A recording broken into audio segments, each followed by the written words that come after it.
नमस्कार, जय हिंद। कैसे हैं? उम्मीद तो करता हूं बहुत बढ़िया होंगे। एक चीज मैं आप लोगों से पहले पूछ लेना चाहता हूं कि क्या जो पीडीएफ है वो आप लोगों को मिल रहा है कि नहीं। अगर नहीं मिल रहा है तो उसके लिए जो प्रोसेस है वो प्रोसेस पूरा कर लीजिए। इस वीडियो के डिस्क्रिप्शन में उस वीडियो का लिंक दे रहा हूं, देख लीजिए कैसे आपको पीडीएफ मिलेगा, कहां से आपको पीडीएफ प्राप्त होगा। क्योंकि पीडीएफ के लिए आप लोग बहुत ज्यादा परेशान थे पहले कि पीडीएफ पीडीएफ पीडीएफ। अब आप लोग को पीडीएफ की सुविधा उपलब्ध कराई जा रही है। तो आ जाइए, शुरू करते हैं। एकदम धमाकेदार तरीके से हम लोग शुरू करेंगे। और आज के जो क्वेश्चंस हैं वो बहुत ही मजेदार मजेदार हैं। आइए, राष्ट्रकूटों द्वारा निर्मित प्रसिद्ध मंदिर कौन सा है? 4 मंदिर है, अजंता, एलोरा, महाबलीपुरम गुफा या खजुराहो। राष्ट्रकूटों के द्वारा जो स्थापित किया गया है वह इनमें से कौन सा है? राष्ट्रकूटों के द्वारा। तो आप जानते हैं कि अजंता जो है यह वाकाटक वंश, जी हाँ, किसके द्वारा? वाकाटक। एक मिनट। अजंता जो है ये वाकाटक वंश के द्वारा किया गया है, स्थापित है ना। तो हमें तो क्या कह रहा है? हमें तो पूछ रहा है भाई कि राष्ट्रकूटों के द्वारा निर्मित। तो आइए देख लेते हैं राष्ट्रकूटों के द्वारा कौन सा निर्मित है। अजंता तो आपको मैं बता दिया, वाकाटक। एलोरा जो है वो राष्ट्रकूटों के द्वारा है। बाकी महाबलीपुरम ये बनवाया है किसने? आप ये बनवाया है आपके, एक मिनट भाई, ये बनवाया है आपके नरसिंह वर्मन प्रथम।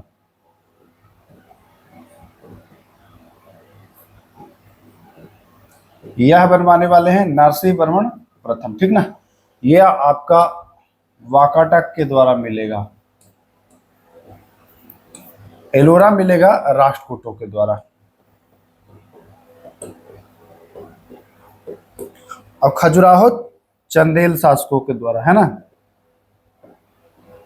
नाम की बात करें तो नन्नुक नाम था, उन्होंने ही ये किया था। आइए अगला क्वेश्चन। तो आपको ये क्लियर हो गया है ना? क्या हो गया है आज भाई? क्या हो गया है आज? आ जाइए। हाँ, चलिए दूसरा सवाल। अब आ गए हम लोग अपने लय में। दूसरा सवाल, सविनय अवज्ञा आंदोलन किस वर्ष हुआ था? सविनय अवज्ञा आंदोलन आपको याद होगा 12 मार्च 1930 से 5 अप्रैल 2030। यह दांडी मार्च हुआ था ना, 12 मार्च से 5 अप्रैल। 6 अप्रैल को नमक कानून तोड़ा गया। तो सविनय अवज्ञा आंदोलन की शुरुआत जो हुई है वह कब हुई है? तो 1930 में। सीधा आंसर पूछेगा, सविनय अवज्ञा आंदोलन 1930 में। क्लियर है? क्लियर है सर। आइए तीसरा सवाल, निम्नलिखित में से कौन सा पौधा मांसाहारी है? अच्छा, क्या आपको लगता है कि पौधा भी मांसाहारी होगा? तो जी हाँ, पौधा भी होता है मांसाहारी। और कौन सा पौधा मांसाहारी है? नाम याद कर लीजिए। एक तो है नाम डायोनिया। क्या नाम है? मैं लिख देता हूं। एक तो नाम है डायोनिया। डायोनिया नाम से ही लग रहा है डायन टाइप का ना, तो डायोनिया ये मांसाहारी पौधा है, मांसाहारी पौधा। एक है यूट्रिकुलेरिया। क्या नाम है? यूट्रिकुलेरिया। एक है ड्रोसेरा।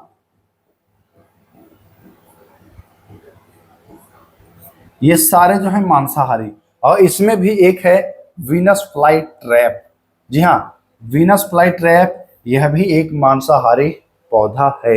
ठीक, ये जान लीजिए। मांसाहारी पौधा का मांस खाता है क्या? तो जी हाँ, जहां नाइट्रोजन की कमी होती है अक्सर वहां ये पौधा उगता है। इस पर होता है क्या कि इसके जो फूल होते हैं ना वो ऐसे होते हैं, ऐसे। अब इस पर जब कीट पतंग बैठता है तो ये उसको बंद कर लेता है। और ये तब तक बंद रखता है जब तक उसका सारा नाइट्रोजन चूस न ले, उसको खत्म न कर दे। जो जीव होता है छोटा मर जाता है। तो इसलिए इसको कहा जाता है मांसाहारी पौधा। मोस्ट इंपोर्टेंट प्रश्न है ये, है ना। लाजवाब प्रश्नों की श्रेणी में इसको रखिएगा। ये प्रश्न आपको एग्जाम में आ जाएगा कि कौन सा पौधा है, तो बताएंगे ये मांसाहारी पौधा है, वीनस फ्लाई ट्रैप। उसके अलावा Dionaea, Utricularia, Drosera. Clear? Clear. आ जाओ भाई, आगे आ जाओ। चौथे नंबर सवाल, एक वयस्क मानव के पास कितने कैनाइन दांत होते हैं, दांत। रदनक जिसको हिंदी में कहते हैं, क्या कहते हैं? रदनक। जो कुत्ता टाइप का जो दांत नहीं होता है जिसे चीड़ फाड़ करते हैं, तो कितने होता है? एक, दो, एक नीचे एक ऊपर, चार होता है ना। जोड़ा में अगर पूछे तो बताएंगे दो जोड़ा, कैनाइन दो जोड़ा। अगर उसका अलग नंबर पूछे तो दो दूना चार। तो यहाँ कहीं जोड़ा नहीं पूछ रहा है और ये बात कर रहा है रदनक की। तो रदनक यानी कैनाइन कितने होते हैं? चार होते हैं।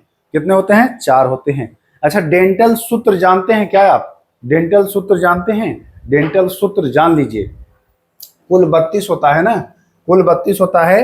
तो डेंटल सूत्र आप जान लीजिए, दो दूना चार और चार नीचे, और दो होगा, फिर तीन होगा, दो तीन पाँच, दो सात, और एक आठ, है ना।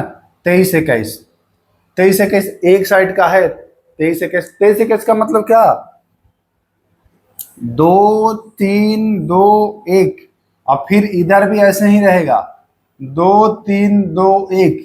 नीचे वाले में भी यही रहेगा, दो तीन दो एक, तीन दो पाँच, दो सात, एक आठ, दो तीन दो एक। तो ये कुल 8 चौके 32, यही डेंटल सूत्र है। पूछता है डेंटल सूत्र क्या है, तो बताएंगे 23 21।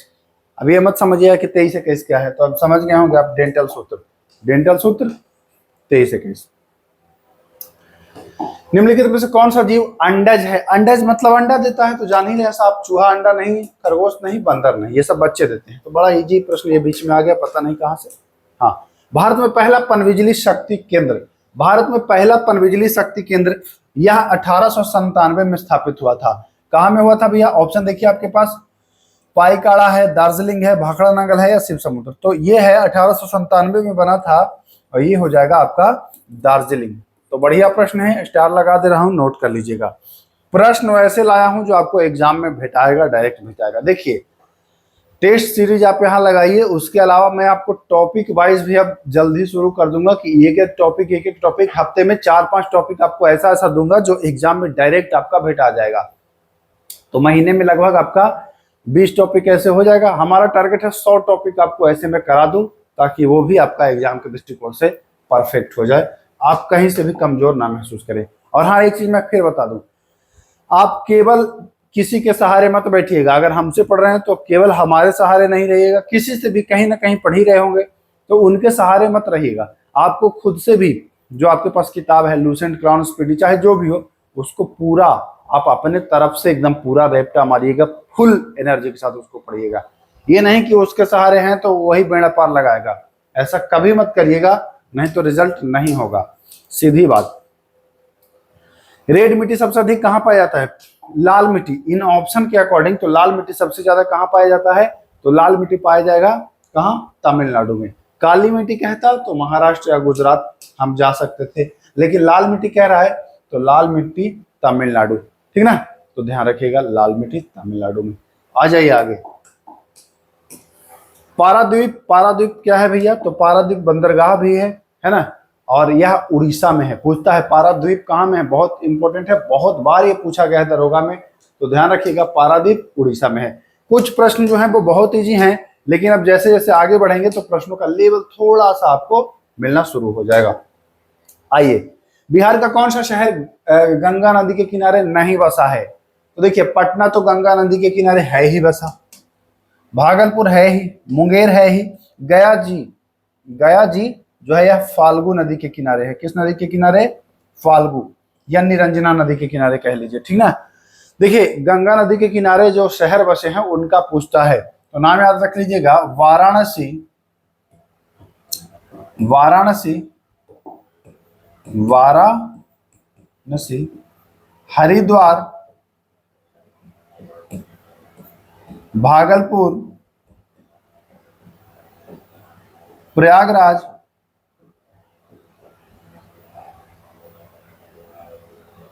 प्रयागराज, हाँ, पटना, कानपुर,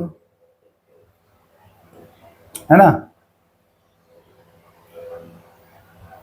मुंगेर, ये सारे तो हैं। तो पटना, भागलपुर, मुंगेर, गया का नाम कहीं आया क्या? गया का नाम कहीं आया क्या? नहीं ना? तो ध्यान रखिएगा। चलिए आ जाइए आगे 10वें नंबर सवाल पर। ककोलत जलप्रपात, देखिए ये प्रश्न अक्सर बच्चों को फंसा देता है, ये प्रश्न अक्सर बच्चों को क्या करता है? फंसा देता है। ककोलत, ककोलत नवादा, गया या नालंदा, है ना? तो ककोलत जलप्रपात जो है यह आपके कहाँ में है? तो यह आपके नवादा में है, और ये फंसा देता है बच्चों को। ककोलत तो नवादा। आप याद रखिएगा कि हम ककोलत घूमने के लिए वादा किए थे, किससे? समझ गए होंगे ना? तो ककोलत घूमने के लिए आप किसी से वादा किए हैं कि रिजल्ट हो जाएगा बिहार दरोगा में तो ले चलेंगे ककोलत, ठीक? तो वो हो जाएगा नवादा, ठीक ना? भूमंडलीय हवाएं कौन सी होती है? देखिए भूमंडलीय हवाएं की खासियत होती है वो हमेशा एक ही दिशा में बहता है। भूमंडलीय हवाएं हमेशा एक ही दिशा में बहता है। तो मौसम बदलने पर दिशा नहीं बदलेगा, जो दिन रात के साथ बदल जाता है, नहीं, हमेशा एक ही दिशा में, जो कभी दिशा नहीं बदलती है यही होता है भूमंडलीय हवा, जो दिशा नहीं बदलती है, ठीक ना? तो ध्यान रखिएगा, ये अच्छा प्रश्न है, सी ऑप्शन इसका बिल्कुल राइट हो जाएगा। चलो भाई 12वें नंबर, पृथ्वी की घूर्ण गति उच्चतम कहाँ होती है? पृथ्वी की घूर्ण गति सर्वाधिक होता है इक्वेटर पर। कहाँ? इक्वेटर पर। और मिनिमम तो ध्रुवों पर। तो क्या कह रहा है? सर्वाधिक यानी उच्चतम, तो उच्चतम कहाँ हो जाएगा? ध्रुव नहीं होगा, मकर नहीं होगा, ये हो जाएगा भूमध्य यानी इक्वेटर, यानी विषुवत रेखा भी इसको कहते हैं, ठीक ना? तो डी ऑप्शन इसका बिल्कुल राइट हो जाएगा। चलिए, अच्छा ऐसे लग रहा होगा कि आपका इजी है, लेकिन एग्जाम में जब जाएंगे तो यही प्रेशर हो जाएगा। अब ये बताइए 7 हिल्स के नाम से किसे जाना जाता है? अगर इजी लग रहा है तो कमेंट कर दीजिए। अब इसको हिंदी में ट्रांसलेट कर लीजिए। 7 पहाड़ियों का नगर, अब समझ गए होंगे कि 7 पहाड़ियों का नगर रोम। अच्छा 7 टापुओं का नगर पूछे तो बताएंगे मुंबई, लेकिन 7 पहाड़ियों का नगर अगर पूछे तो बताएंगे रोम। रोम, रोम कहाँ की राजधानी है? इटली की राजधानी है। आप जानते हैं इटली की मुद्रा क्या है? तो इटली की मुद्रा है लीरा। मुद्रा भी याद रखिएगा, मुद्रा से भी एक प्रश्न आता है। इटली की मुद्रा है लीरा। काहिरा कहाँ की राजधानी है? तो काहिरा है मिस्र की राजधानी, ठीक ना? ओसाका, ओसाका जापान में है, जो ओसाका जापान में है, तो ये भी आप जानते होंगे। क्लियर? ये सारी बातें आपको पता चली। रोम, रोम जो है वो किस नदी के है? रोम, रोम भाइयों सुने हैं ना? तो रील्स में आता है यार रोम रोम भाइयों, तो वही रोम है। रोम जानते हैं इटली की राजधानी, इटली की मुद्रा लीरा। तो रोम जो है वह किस नदी के किनारे है? टाइबर, टाइबर, जी हाँ, रोम टाइबर नदी के किनारे है, ठीक ना? अब पूछता है डार्लिंग नदी कहाँ में बहती है? तो डार्लिंग और मर्रे ये ऑस्ट्रेलिया की नदी है, ठीक? तो ये ध्यान दीजिएगा। डेन्यूब, डेन्यूब नदी के किनारे वियना शहर है, जो ऑस्ट्रिया की राजधानी है वियना, है ना? तो ये है डेन्यूब। पूछता है टिग्रिस, टिग्रिस इराक में है और इसके किनारे पर बगदाद शहर बसा है, बगदाद। तो ये याद रखिएगा, पूछता है बगदाद, टाइबर रोम, डेन्यूब वियना और डार्लिंग मर्रे ऑस्ट्रेलिया। क्लियर? क्लियर है। चलें आगे, आना पड़ेगा, आना पड़ेगा। 15वां, निम्नलिखित में से कौन से सोने की खान के लिए स्थान प्रसिद्ध है? मैं बता दूं ये दक्षिण अफ्रीका में एक खान मिलेगा आपको। तो कैरिक्सा नहीं है, लीमा नहीं है, मिस्र में भी नहीं है, जोहान्सबर्ग, ये सोना के लिए है। और यह कहाँ में है? तो जोहान्सबर्ग जो है वह साउथ अफ्रीका यानी कि दक्षिण अफ्रीका में स्थित है, ध्यान दीजिएगा। एक है किम्बरले, किम्बरले जानते हैं हीरा के लिए प्रसिद्ध है, यह भी दक्षिण अफ्रीका में है। किम्बरले खान और जोहान्सबर्ग, जिसमें जोहान्सबर्ग आता है सोना और जो किम्बरले आता है वो कहाँ आता है? तो वो आता है हीरा के लिए, वो भी दक्षिण अफ्रीका में। आइए चलें आगे। कावेरी जल विवाद किन राज्यों का है? कावेरी, देखिए 2 जल विवाद मिलता है, एक कृष्णा जल विवाद, एक कावेरी जल विवाद। कावेरी जल विवाद थोड़ा सा पुराना है, तो आपसे पूछता है कावेरी जल विवाद के बारे में। कावेरी जल विवाद में आपका आता है 2 राज्य। कावेरी जल विवाद के बारे में आपको 2 राज्य आएगा, और वो आएगा कर्नाटक और तमिलनाडु। कौन आएगा? कर्नाटक और तमिलनाडु। लेकिन कृष्णा जल विवाद अगर पूछे, अच्छा कावेरी जल विवाद में जान लीजिए इसमें पुदुचेरी भी शामिल हो गया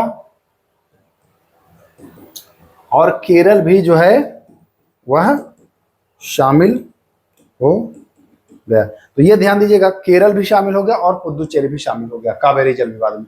कावेरी जल विवाद 1892, ये भी याद रखिएगा। कृष्णा जल विवाद तो आंध्र प्रदेश और कर्नाटक, आंध्र प्रदेश और कर्नाटक, ये कृष्णा जल विवाद का है।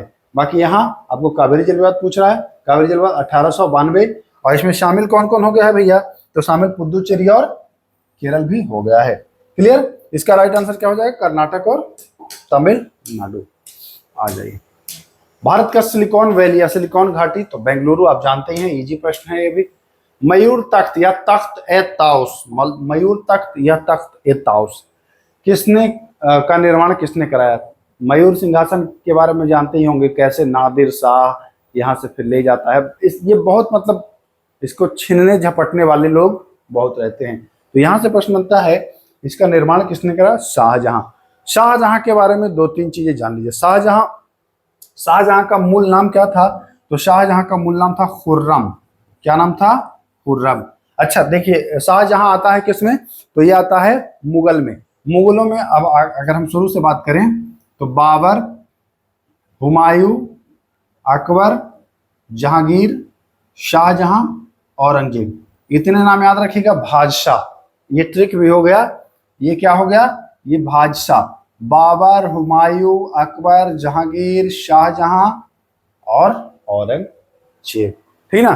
तो इतनी बातें आपको ध्यान में रखनी है। इसके बाद और आते हैं, लेकिन वो पतन होने लगता है उसके बाद से, तो यहां से आपको ध्यान रखना है जहांगीर। चलिए,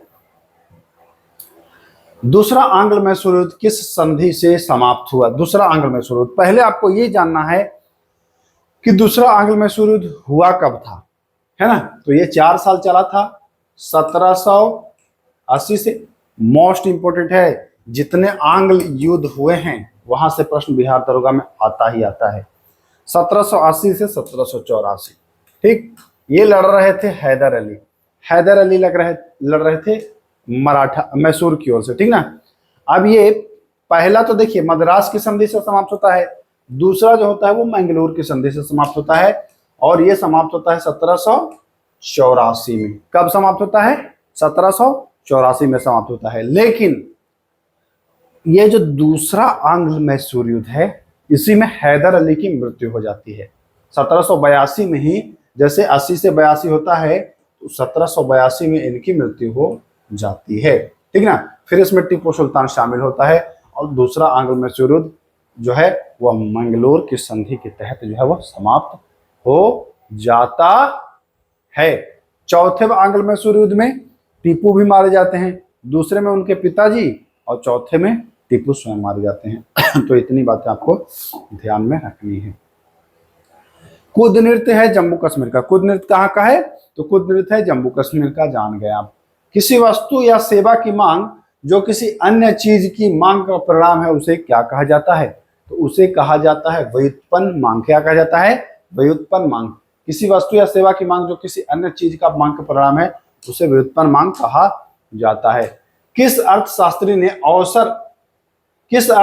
अवसर लागत का सिद्धांत दिया था। किस अर्थशास्त्री ने दिया था भैया अवसर लागत का सिद्धांत, तो वह दिया था गॉटफ्रेड हेवियर ने। किसने दिया था, गॉटफ्रेड हेवियर ने। ध्यान रखिएगा, ऑप्शन नंबर इसका बिल्कुल राइट हो जाएगा। ऑप्शन नंबर क्या, तो डी इसका आंसर सही हो जाएगा। चलिए आइए, बौद्ध तीर्थ स्थान दांत का मंदिर बहुत इंपॉर्टेंट है भैया। बौद्ध धर्म की उत्पत्ति हुई है बिहार में, तो बौद्ध धर्म से अच्छे अच्छे सवाल आते हैं। ये जो दांत मंदिर है यह आपका कहाँ में है, श्रीलंका में है। ये दांत मंदिर जो है वह कहाँ में है, श्रीलंका में है। कैंडी शहर कहाँ में, कैंडी शहर में, है ना। ये मालीगावा के नाम से भी प्रसिद्ध है, ध्यान रखिएगा। मालीगावा, कैंडी शहर, श्रीलंका के कैंडी शहर, बहुत इंपॉर्टेंट है, ध्यान रखिएगा। अच्छा सवाल है। निम्नलिखित में से दुनिया की सबसे गहरी नदी गार्ज का कौन है, तो नेपाल में है, और वो है काली गंडकी गार्ज। कहाँ में है, तो यह नेपाल में है। काली गंडकी गार्ज ये कहाँ में है भैया, तो ये नेपाल में है। दुनिया का सबसे गहरा नदी गार्ज काली गंडकी गार्ज, नेपाल। क्लियर, आ जाइए। चट्टानों का वह वैज्ञानिक अध्ययन जिसमें उनके संगठन, बनावट, संरचना, उनकी उपस्थिति और वितरण तथा भौतिक रासायनिक स्थिति से संबंधित उनकी उत्पत्ति पर विचार किया। देखिए सीधा चट्टान है, शैल है ना, तो शैल विज्ञान के अंतर्गत इसको रख दीजिए, ज्यादा दिमाग मत लगाइए, शैल विज्ञान के अंतर्गत इसको रख दीजिए, आपका सही हो जाएगा आंसर। आइए, रण उत्सव, रण कक्ष का रण आप जान ही रहे होंगे कि गुजरात में है, तो ये तो आप अच्छे से इजीली कर लोगे। ये कहाँ में है भैया, मनाया जाता है गुजरात में। आइए, रक्त स्रावी विटामिन किसकी कमी से, खून का स्राव है ना, जानिए विटामिन के की कमी से रक्त का थक्का नहीं जमता है, यानी कि रक्त जो है वो श्रावित होते रहता है। विटामिन के को फिलोक्विनोन कहा जाता है। क्या कहा जाता है, विटामिन के को फिलोक्विनोन कहा जाता है ना। विटामिन के को क्या कहा जाता है, तो इसको कहा जाता है फिलोक्विनोन, है ना। विटामिन ए रेटिनॉल होता है, विटामिन ए रेटिनॉल होता है। सी होता है एस्कॉर्बिक एसिड, है ना, सी होता है एस्कॉर्बिक एसिड। और विटामिन बी 12 होता है साइनोकावालामिन। एक मिनट,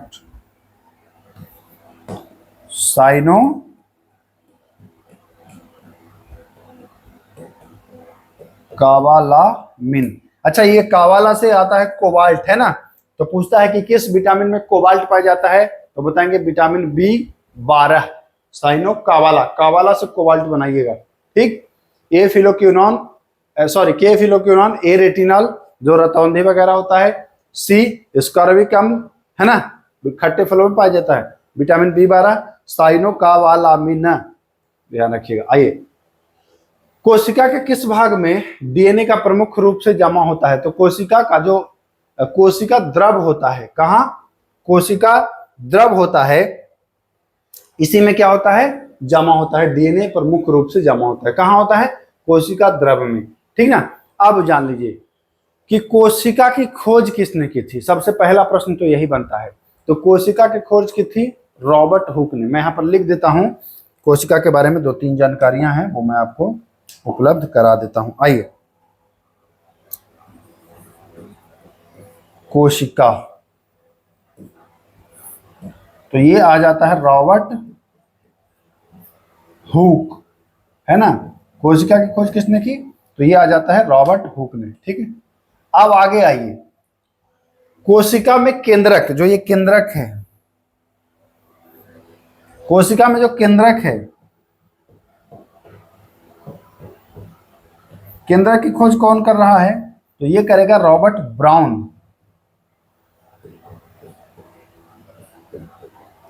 ठीक, ये भी ध्यान रखिएगा। कोशिका द्रव की खोज किसने, ये पूछता है, तो ये बताएंगे पुरकिंजे, ये भी आपको क्लियर हो गया होगा, सब नोट करते जाइए। अब क्या आ गया, गाल्जीवाडी, कैमिलो गाल्जी, इनके नाम में ही आंसर छिपा हुआ है, कैमिलो गाल्जी, ठीक ना। तो ये हो गया ना। प्लाज्मा झिल्ली, प्लाज्मा झिल्ली का श्वान है थियोडर स्वान, तो ये भी आपको याद रखना है, सब नोट कर लीजिए। कोशिका रॉबर्ट हुक, केंद्रक रॉबर्ट ब्राउन, कोशिका द्रव पुरकिंजे, गाल्जीवाडी कैमिलो गाल्जी, और केंद्रक सॉरी प्लाज्मा झिल्ली श्वान, केंद्रक तो बता ही दिया मैं। Clear, clear. चलें आगे, चलिए, उस ऊतक का नाम बताइए जो पौधे के विभिन्न भागों में भोजन पहुंचाता है। भोजन, भोजन दो चीज होता है, एक तो जल पहुंचाता है, तो आप जल से जाइलम जानते हैं, भोजन पहुंचाने का कार्य करता है फ्लोएम। भोजन का कौन काम करता है, तो यह करता है फ्लोएम। अच्छा, लेकिन आपसे पूछ दे कभी, क्या पूछ दे कि खनिज लवण कौन पहुंचाता है, जल और भोजन तो जान गए, खनिज लवण, तो जल के साथ ही खनिज लवण पहुंचाता है जाइलम। खनिज लवण अगर पूछे, लिख देता हूं मैं, नोट कर लीजिए, एग्जाम में पूछ सकता है कि भैया खनिज लवण कौन पहुंचाएगा, खनिज लवण कौन पहुंचाएगा, तो बताएंगे कि यह भी जाइलम ही पहुंचाएगा, ठीक ना। पैरेनकाइमा क्या है, आपने देखा होगा जलीय पौधे पानी में डूबते नहीं हैं, जैसे सिंघाड़ा या कमल, ये सब पानी में डूबता नहीं है, क्यों, ये डूबने नहीं देता है भैया, ये डूबने नहीं देता है, समझ ही रहे होंगे कि पैराता है, ये पैरते रहेगा, है ना, तैरते रहता है, डूबने नहीं देता है। जाइलम जानेंगे। स्क्लेरन काइमा, नारियल का देखा है ना आपने खोपड़ा, नारियल का स्कल मतलब खोपड़ा देखा है ना, कितना मजबूत होता है, वो स्क्लेरन काइमा ऊतक के कारण होता है। पूछता है कि नारियल की जो कठोर भित्ति होती है उसमें कौन सा ऊतक होता है, तो बताएंगे स्क्लेरन काइमा। वह पादप जो जल में डूबते नहीं हैं, है ना, उसको पैरेन काइमा के अंतर्गत ही आता है। एयरेन काइमा, उसमें एयर भरा होता है, एयरेन काइमा, ऐसा याद रखिएगा, इसी के अंतर्गत आएगा एयरेन काइमा, तो ये भी ध्यान रखना है आपको। चलिए आइए, मार्सुपियम की विशिष्ट विशेषता क्या है। अच्छा, मार्सुपियम है क्या भाई? कंगारू देखा है ना आपने, तो कंगारू के पेट में देखे होंगे आप कि उसका बच्चा जो है वो उछल उछल के उस पेट में घुस जाएगा, निकलेगा। तो जो अविकसित बच्चा होता है, जब तक उसका पूरा विकास नहीं हो जाता है तब तक उस बच्चे को उसमें रखता है अपने पेट की थैली में, वही थैली होता है मार्सुपियम, याद रखिएगा। तो वे बच्चों को थैली में रखते हैं, ठीक ना। विकसित बच्चे जब हो जाते हैं तब फिर बाहर निकल जाते, नहीं तो वो झोला टाइप का रहेगा, उसी में घुस जाएगा। तो ये होता है राइट आंसर, बिल्कुल सी। ओके, स्कॉटलैंड के रोजलिन इंस्टीट्यूट में बनाया गया पहला जीव क्लोन डॉली। डॉली ऐसा है जो पहला क्लोनिंग है, जीव है। और ये डॉली जानते हैं, भेड़ था, भेड़। क्या था? भेड़ था। तो पूछेगा कि पहला क्लोन किस जानवर का बना था, तो भेड़ का नाम क्या था? डॉली। कहाँ में? स्कॉटलैंड। क्लियर? सारी बातें आपको क्लियर हो गई। मानव शरीर के किस अंग को रासायनिक कारखाना कहा जाता है? बहुत बढ़िया प्रश्न है। रासायनिक कारखाना, केमिकल फैक्ट्री, यकृत, लीवर को कहा जाता है। किसको? यकृत या लीवर को कहा जाता है। तो ध्यान रखिएगा, 32 का जो राइट आंसर हो जाएगा वह ऑप्शन नंबर ए, रासायनिक कारखाना या केमिकल फैक्ट्री। क्लियर? चलिए, हीमोग्लोबिन और मायोग्लोबिन के लिए आवश्यक क्या है? जान ही रहे हैं, हीमोग्लोबिन और मायोग्लोबिन में आयरन। क्या होता है? आयरन। लोहा में भी आयरन होता है, आप जानते ही हैं। तो ये हो जाएगा right answer, option number C, iron, Fe। विश्व इतिहास में सबसे बड़ा तेल बिखराव, विश्व इतिहास में सबसे बड़ा तेल बिखराव कहाँ हुआ? भूमध्य सागर में, कैरिबियन सागर में, फारस की खाड़ी में, या दक्षिण चीन सागर में? यह हुआ था 1991 में। कब हुआ था? 1900, ये फारस की खाड़ी 1991 में। इसमें क्या किया गया था भाई कि जो सैनिक थे फारस की खाड़ी में, वो जानबूझ करके इस कुएं को तोड़ दिए थे। तेल वाला जो कुआं था उसको तोड़ करके और रिसाव करा दिया गया था। ये 1991 का है घटना, 1991 का है। बहुत तगड़ा तेल रिसाव हुआ था। उस तत्व की पहचान करिए जो पृथ्वी की बाहरी परत में सर्वाधिक है, तो ऑक्सीजन है, जान ही रहे होंगे, कोई बताने वाला बात नहीं है। सबसे बड़ा तारामंडल, सबसे बड़ा तारामंडल कौन है? हाइड्रा, डोराडो, एरिडेनस या क्रक्स? तो सबसे बड़ा जो तारामंडल है वह क्या है भैया? तो सबसे बड़ा जो तारामंडल है वह है हाइड्रा। अच्छा, कभी पूछे कि कुल तारामंडल की संख्या कितनी है, तो ये भी जान लीजिए 88 है ना। कुल तारामंडल की संख्या कितनी है? 88, और सबसे बड़ा तारामंडल हाइड्रा। क्लियर है? क्लियर है। सूर्य का व्यास पृथ्वी के व्यास से 109 कितने गुना? 109 गुना जो है वह अधिक है। तो राइट आंसर 37 का ऑप्शन नंबर बी बिल्कुल सही आंसर हो जाएगा। चलिए, कबड्डी किस राज्य का आधिकारिक खेल नहीं है? लग रहा होगा आपको कि बहुत इजी प्रश्न है, लेकिन भाई इजी नहीं है। आप अगर इजी लग रहा है तो आप कमेंट करके दिखा दीजिएगा कि आपको आता है। देखिए, बताने के बाद लगता है हाँ हाँ हाँ ये तो जानवे करते थे, वैसे नहीं होता। एग्जाम में कौन बताने जाएगा? क्वेश्चन देखिए, पॉज करके खुद से उसको टिक करिए और तब चेक करिए कि कितना है। ऐसे नहीं कि हाँ ये वाला जानते थे, ये वाला जानते थे, ये वाला जानते थे, ऐसे नहीं होता है। कबड्डी किस राज्य का आधिकारिक खेल है? तो देखिए, तमिलनाडु का आधिकारिक खेल तो आता है कबड्डी, तमिलनाडु का आधिकारिक खेल आता है कबड्डी। राजस्थान का जो है वो कबड्डी नहीं आता, बाकी तेलंगाना का भी आता है और पंजाब का भी आता है। तो इतनी बातें आपको ध्यान में रखनी है। राजस्थान का नहीं है, राजस्थान का नहीं है भैया, ये मत सोचिए कि राजस्थान का है। नेताजी सुभाष चंद्र राष्ट्रीय खेल संस्थान कहाँ में है? तो यह है पटियाला, पटियाला, ठीक ना, पंजाब पटियाला में, ध्यान रखिएगा। संसद में उत्कृष्ट, अब आ जाते हैं करंट अफेयर का जलवा। संसद में उत्कृष्ट योगदान के आधार पर कितने सांसदों को संसद रत्न पुरस्कार 2025 सम्मानित किए जाने की घोषणा किया गया है? तो संसद में 17 सांसदों को चुना गया है उत्कृष्ट योगदान है। तो कितने लोगों को? 17 लोगों को चुना गया है। तो ध्यान रखिएगा 17 राइट आंसर हो जाएगा।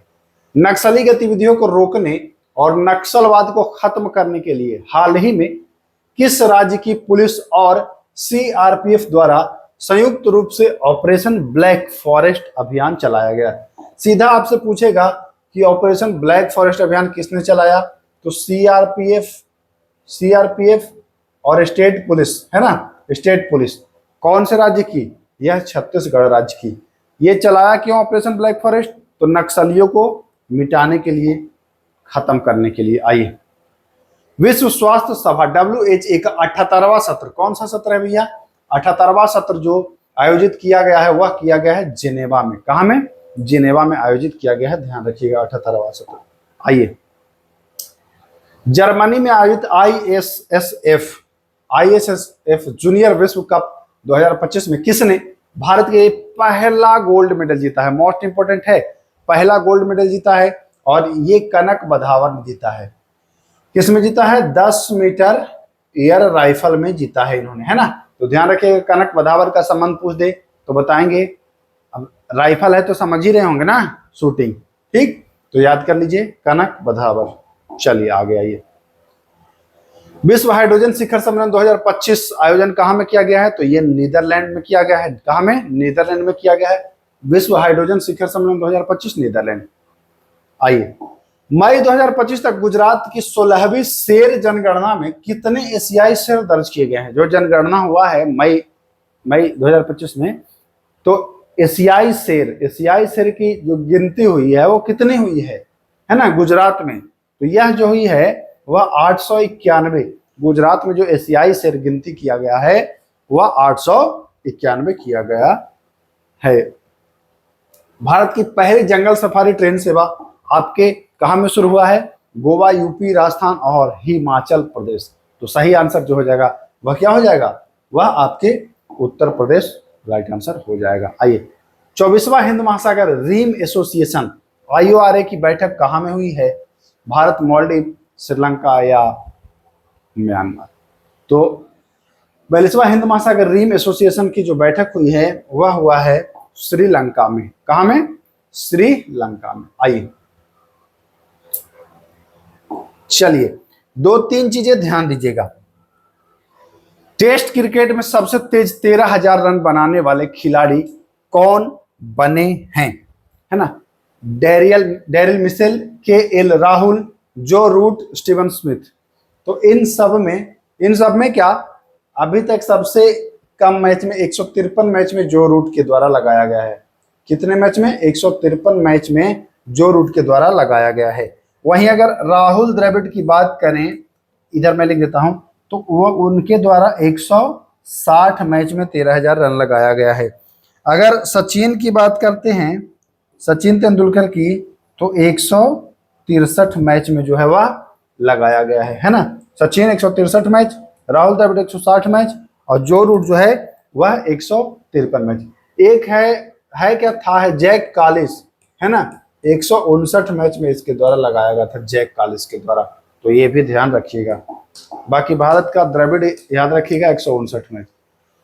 किस देश ने गोल्डन डोम नामक मिसाइल रक्षा कवच बनाने की घोषणा की है? मिसाइल से रक्षा करेगा गोल्डन डोम, कौन बना सकता है? अमेरिका। किसने बनाया है? अमेरिका ने। चलिए, तो बस इतने ही प्रश्न है। अच्छा 49 ही है, एक कम ही रह गया ना, तो चलिए कोई बात नहीं। अब रही बात इसके PDF की, इसका PDF, तो PDF के लिए मैं बता दिया हूं कि डिस्क्रिप्शन में जाइएगा, एक लिंक होगा वीडियो का, उसको देख लीजिएगा। शॉर्ट वीडियो है, कैसे आपको PDF मिलेगा सब जानकारी उसमें दिया गया है। तो बस इतना ही, PDF आपको ग्रुप में मिल जाएगा। तो चलिए फिर मिलते हैं, तब तक के लिए नमस्कार।